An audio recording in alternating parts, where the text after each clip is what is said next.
Hello little cubs, I hope you're all doing well. Welcome back to Storytime with Mama Bear and more Aesop's Fables.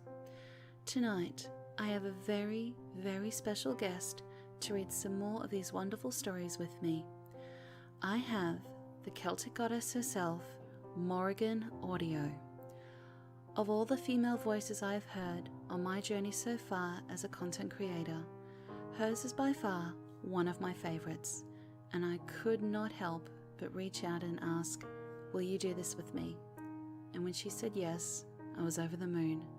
So Morrigan, thank you so much for coming onto my channel and doing this collaboration with me. I truly appreciate it. If you do like this video, please be sure to give it a like and share with your family and friends. And please be sure to subscribe to my channel right here for more story time with Mama Bear. I will also link MorriganAudio's channel in the description below so you can check out her wonderful work as well. I hope you all enjoy and sweet dreams. The Flies and the Honey. A jar of honey was upset and the sticky sweetness flowed out on the table. The sweet smell of the honey soon brought a large number of flies buzzing around. They did not wait for an invitation. No, indeed. They settled right down, feet and all, to gorge themselves. The flies were quickly smeared from head to foot with honey. Their wings stuck together. They could not pull their feet out of the sticky mass. And so they died, giving their lives for the sake of a taste of sweetness. Be not greedy for a little passing pleasure, it may destroy you. The Farmer and His Sons. A rich old farmer, who felt that he had not many more days to live, called his sons to his bedside. "My sons," he said, "heed what I have to say to you. Do not on any account part with the estate that has belonged to our family for so many generations. Somewhere on it is hidden a rich treasure. I do not know the exact spot, but it is there, and you will surely find it. Spare no energy and leave no spot unturned in your search." The father died, and no sooner was he in his grave than the sons set to work digging with all of their might, turning up every foot of ground with their spades, and going over the whole farm 2 or 3 times. No hidden gold did they find, but at harvest time, when they had settled all their accounts and had pocketed a rich profit far greater than that of any of their neighbors, they understood that the treasure their father had told them about was the wealth of a bountiful crop, and that in their industry they had found the treasure. Industry is itself a treasure. The Monkey and the Cat. Once upon a time, a cat and a monkey lived as pets in the same house. They were great friends and were constantly in all sorts of mischief together.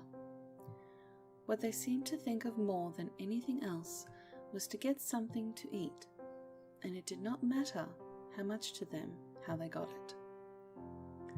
One day, they were sitting by the fire, watching some chestnuts roasting on the hearth.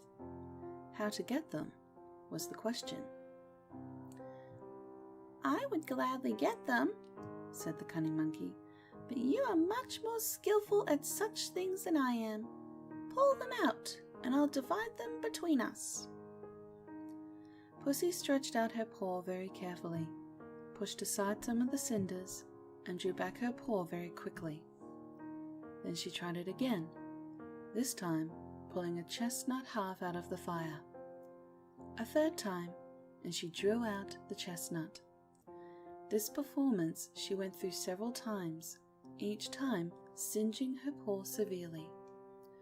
As fast as she pulled the chestnuts out of the fire, the monkey ate them up. Now the master came in and away scampered the rascals. Mistress Cat with a burnt paw and no chestnuts. From that time on, they say, she contented herself with mice and rats and had little to do with Sir Monkey. The flatterer seeks some benefit at your expense. The Milkmaid and her pail. A milkmaid had been out to milk the cows and was returning from the field with the shining milk pail balanced nicely on her head. As she walked along, her pretty head was busy with plans for the days to come. "This good, rich milk," she mused, "will give me plenty of cream to churn. The butter I make I will take to the market, and with the money I get for it, I will buy lots of eggs for hatching. How nice it will be when they are all hatched and the yard is full of fine young chicks. Then, when May Day comes, I will sell them, and with the money I'll buy a lovely new dress to wear to the fair. And all the young men will look at me. They will come and they will try to make love to me, but I shall very quickly send them about their business." As she thought of how she would settle that matter, she tossed her head scornfully, and down fell the pail of milk to the ground. And all the milk flowed out, and with it vanished butter and eggs and chicks and the new dress and all the milkmaid's pride. Do not count your chickens before they are hatched. The Porcupine and the Snakes. A porcupine was looking for a good home. At last, he found a little sheltered cave where lived a family of snakes. He asked them to let him share the cave with them, and the snakes kindly consented. The snakes soon wished they had not given him permission to stay. His sharp quills pricked them at every turn, and at last they politely asked him to leave. "I am very well satisfied, thank you," said the porcupine. "I intend to stay right here." And with that, he politely escorted the snakes out of doors, and to save their skins, the snakes had to look for another home. Give a finger and lose a hand. The Miser. A miser had buried his gold in a secret place in his garden. Every day he went to the spot, dug up the treasure, and counted it, piece by piece, to make sure it was all there. He made so many trips that a thief, who had been observing him, guessed what it was the miser had hidden, and one night quietly dug up the treasure and made off with it.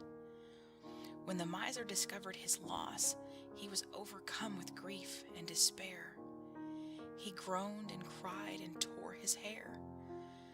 A passerby heard his cries and asked what happened. "My gold! My gold!" cried the miser wildly. "Someone has robbed me." "Your gold? There in that hole? Why did you put it there? Why did you not keep it in the house where you could easily get it when you had to buy things?" "Buy!" screamed the miser angrily. "Why, I never touched the gold. I couldn't think of spending any of it." The stranger picked up a large stone and threw it into the hole. "If that is the case," he said, "cover up that stone. It is worth just as much to you as the treasure you lost." A possession is worth no more than the use we make of it.